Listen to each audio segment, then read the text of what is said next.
करने वाला मंत्र बताएंगे। धन संपत्ति, परिवार, सेहत, पैतृक संपत्ति और संतान सुख, यानी कि हर व्यक्ति के मन में जो इच्छाएं होती हैं, इच्छाएं तो अनंत है, अपरंपार है, लेकिन कुछ इच्छाएं बहुत ही लोगों के दिलों से जुड़ी होती है और वो चाहते हैं कि वो तो पूरी हो ही जाएं। वो कैसे पूरी होंगी? खासतौर पर राशि के जो जातक हैं उनके बारे में अगर हम बात करें तो पहली जो 4 राशियां हैं, मेष, वृष, मिथुन और कर्क, भाभी जी अगर उनके लिए कुछ आप खास बताना चाहें। देखिए, जो दीपावली का पर्व है पूजा पाठ के लिए तो है ही, उससे हर व्यक्ति ये चाहता है कि अगला साल मेरे लिए कैसा होगा, यहाँ से लेकर अगली दिवाली तक किस तरह की स्थिति होगी। तो आपने मेरे से मेष की बात की है तो मैं मेष के लिए बताता हूँ कि मेष राशि के साथ में स्थिति यह है कि वर्तमान में बृहस्पति द्वितीय राशि में है और वो 9 मई को तृतीय राशि में चला जाएगा, यानी मिथुन में चला जाएगा। और शनि इस समय 11th में, एकादश भाव में है। बाकी ग्रह की स्थिति ठीक है। इसका मतलब यह हुआ कि यहाँ से लेकर अगर हम अप्रैल तक की बात करें तो यहाँ से लेकर अप्रैल तक में धन धान्य की वृद्धि होना चाहिए, पारिवारिक सुख में भी ज़्यादा अच्छा होना चाहिए। अगर कोई संपत्ति का इशू है या संपत्ति को आप लेना चाह रहे हैं तो उसमें भी आपको आसानी होगी।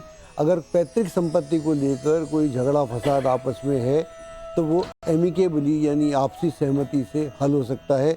अगर किसी व्यक्ति का स्वास्थ्य खराब है, किसी बुजुर्ग का, तो उसके स्वास्थ्य में ग्रहों की स्थिति से, व्यक्तिगत कुंडली तो आदमी की अलग होती है, उससे उसमें सुधार की स्थितियां बनती हैं।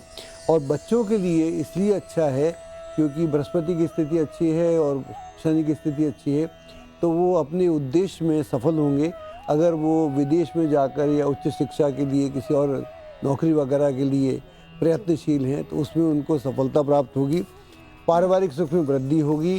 और धन धान्य के लिए यह है सबसे ज्यादा दिवाली पे अगर हम भाभी जी बात करते हैं तो हर किसी की इच्छा होती है कि उनकी तिजोरी भरी रहे, माला माल हो जाए। तो मेष राशि के जातक इंतजार कर रहे हैं कि बताइए कौन सा मंत्र पढ़े इस बार कि माला माल हो जाए।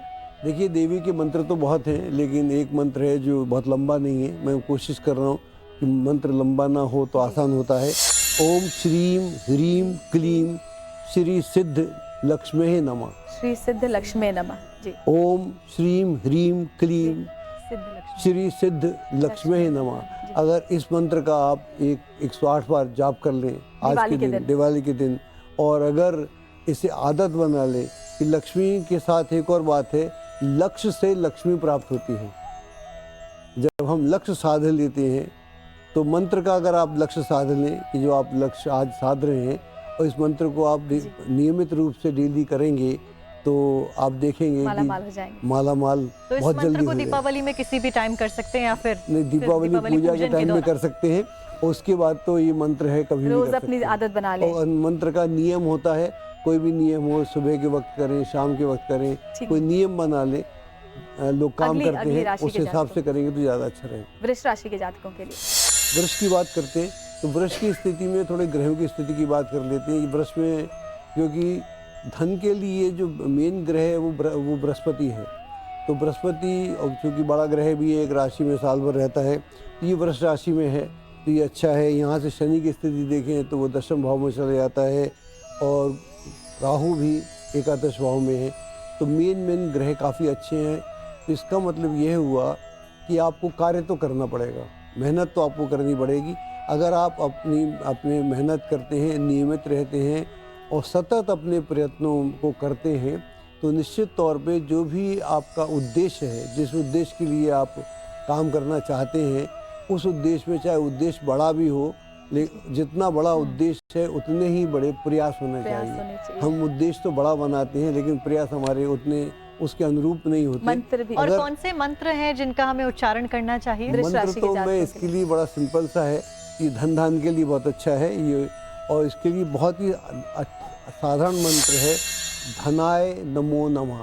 धनाय नमो नमः कोई भी कर सकता है। ये तो हर राशि के जातक कर लेंगे मुझे लगता है। धनाय कोई भी कर सकता है क्योंकि बड़े लंबे मंत्र हो जाते हैं तो वो हो नहीं पाते। अभी पंडित जी ने भी इसी बात का विचार किया था कि मंत्र अगर हम लोग तो कर लेते हैं लेकिन जिन लोगों को अनुभव नहीं है उनके लिए थोड़ी सी मुश्किल है। मिथुन राशि के जातक इंतजार कर रहे हैं अपनी बारी का। देखिए, मिथुन की जहाँ बात करते हैं तो यहाँ पर जो चूँकि दिवाली की बात है, दीपावली की बात है, तो बृहस्पति की स्थिति बहुत अच्छी नहीं है, कम से कम 9 मई तक, क्योंकि ये 12वीं राशि में है।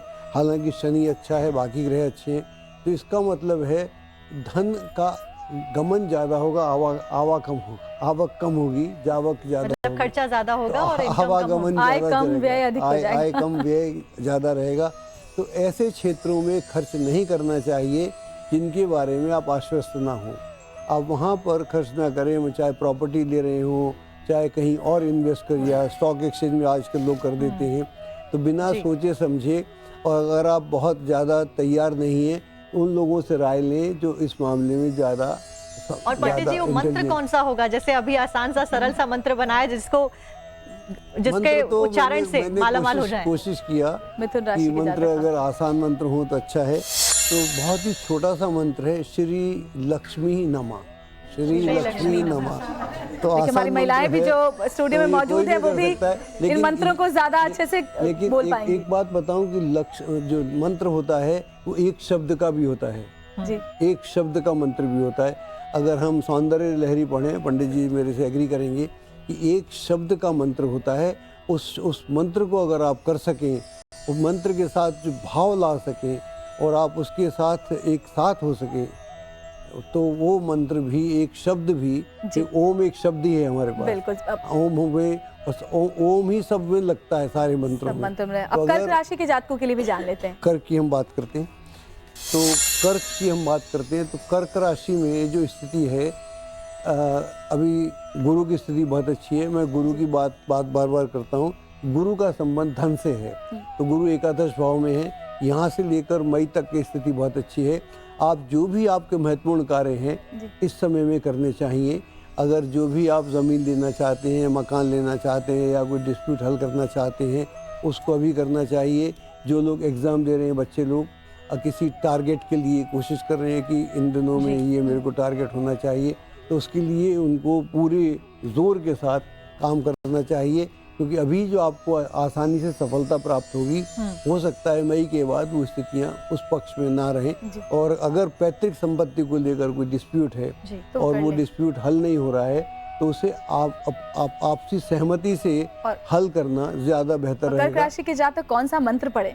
मंत्र इनके लिए थोड़ा सा लंबा है, लेकिन ये करना आसान है, कर सकते हैं। ओम ह्रीम ह्रीम श्री लक्ष्मी वासुदेवाय नमः।